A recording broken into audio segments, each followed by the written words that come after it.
Hey Google, turn on dining light. Got it. Turning the dining light on. Alright guys, welcome back again for another video, a diecast toy review. And today we'll be having another toy to be reviewed na nabili natin kay Sir Floyd Aquino. Yan, isa siyang HT box seller.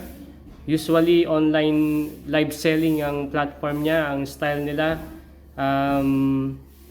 Follow nyo sir yung page niya, legit seller yan, and nagsasell siya ng HT box. That is Hong Kong trade box, o usually ang tawag nila doon is hard toys box. Yon. Yung hard toys box na yun is came from Hong Kong, and sari-sari laman doon, may electronics, may appliances, and a whole lot more.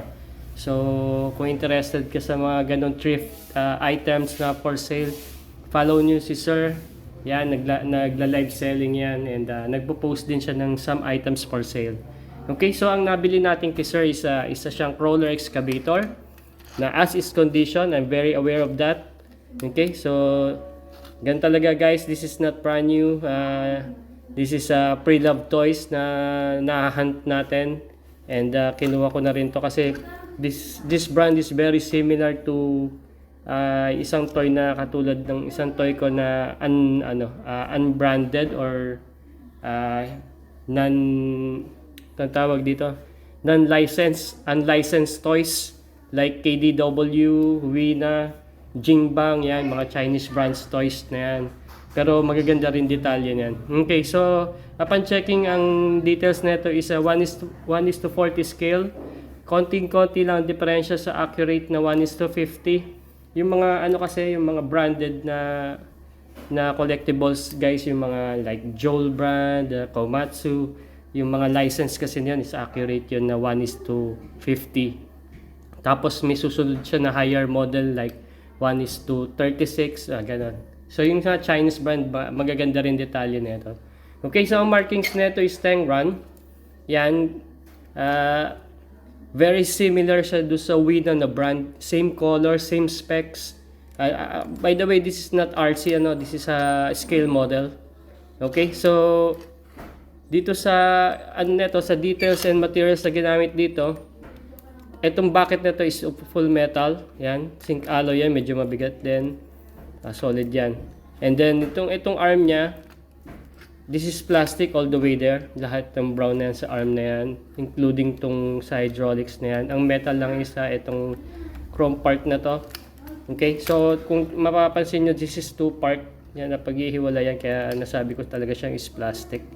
May mga details dito like tong hydraulic hoses na to. This is made of rubber.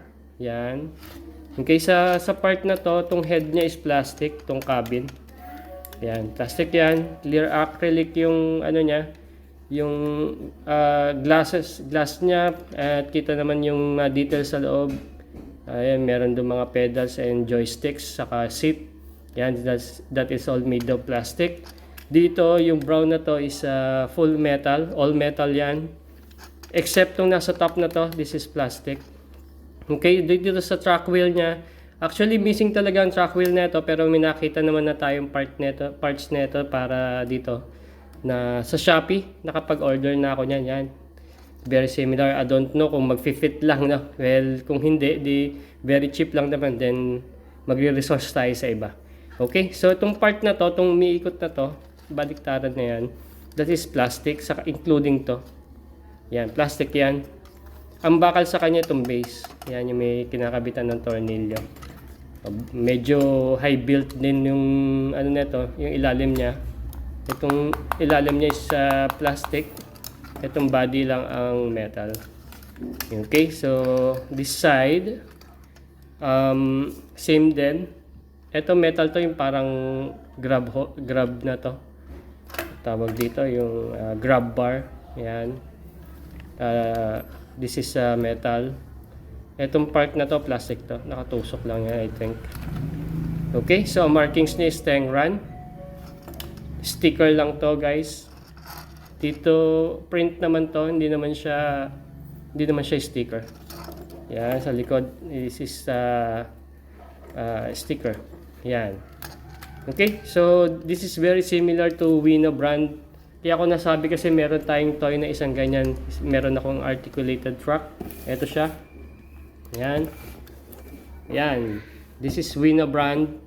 Unlicensed to. Chinese brand yan.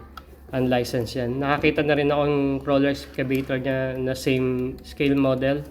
At ano lang siya tawag dito. Very similar talaga sila. Including itong mga details na to. Itong rubber. Yan. Okay, so this is as is condition na nabili natin. This is a pre-lab toy.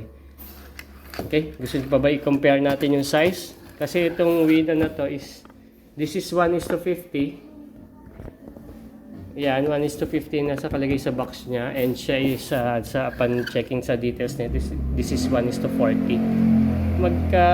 Ano lang naman din siya, magkalapit lang ng laki kasi nga, konti lang yung difference nila.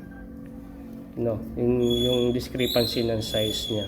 Pero meron na rin ako isang isa size comparison dito. Andito yung Joel ko na tawag dito, yung Atlas Scope ko na drilling rig. Yan. Ang size nito, ang scale niyan is 1:36. Yan, 1:36 yan guys. And etong si Tengran is 1:40. 'Di ba? 4 na counts lang ang difference. Medyo very similar din ang sizes nila. Kaso mapapansin mo lang dun sa ano niya. Yung dun sa operator's cabin. Si Joel malaki yon, may room talaga dun. Ito balit lang. Yan, dun mo lang siya mapapansin. Okay? So yan ang size comparison natin. And this is a crawler excavator. Siyempre, may bucket siya. Naitataas mo yun yung functionality niya. Naitaas natin. Yan. Natataas yan. Tapos, pwede mo extend. Yan. Yan siya kahaba pagka final extend mo. This toy, may kabigatan din. Kasi yung body nga niya is metal. Pag ginawa ka mo siya, may weight satisfaction din. Yan. Okay. So, yung mga Wina brand, KDW, available yan sa Shopee. Sa Lazada, marami ako nakikita niya na manggagaling ng China. And meron lang tayo nabili dito na itong Wina brand ko na bili ko lang hindi sa isang seller na may box din and mint condition. Cheap lang din ang pagkakabili natin sa kanya. Fair price to be exact. Ganda din ng articulated truck na to. Meron ako nakikita ng Joel na ganito saka Joel brand, saka yung Komatsu, gaganda rin ng mga yan. And I think mas maraming details yun, kaya mas mahal yung mga yan. Okay, so back to this toy. Yan. Yan lang naman ang details niya. Yan. So pag gaganda na rin to pag dumating yung trackpad natin para dito yung track wheel. And dagdag sa collection natin. Okay, so thank you very much Sir Floyd Aquino para sa pag-sell mo nito sa akin. And humabol pa talaga siya sa Holy Thursday, dumating to kahapon. Thank you very much sir sa very fast response and pag-ship ng item ko. Yan. So till next time tayo. So guys, if you like more of this, more videos of this kind of diecast truck reviews, just follow my page, my YouTube and TikTok account. Nagpo-post ako ng mga diecast toy reviews ng mga toys na nahan ko, yung mga pre-love toys yung na nabibili natin sa mga online seller and fineflex natin kung sino-sino yung mga online seller na yung mga seller na legit, no? Very important yon, guide nyo yun guys kung kanino kayo dapat bumili and very important sa ating ng mga buyer. Okay, so thank you very much guys and just follow for more. May mga nahan tayong bagong toys and I hope you enjoy this. If you like to comment, kung gusto niyo ng threads, gusto niyo ng topic, I can guide you. You can send me inbox anytime. So kung may mga tanong lang kayo guys for related to these topics, to these toys and trucks. Okay, so thank you very much guys and I'll see you soon and goodbye.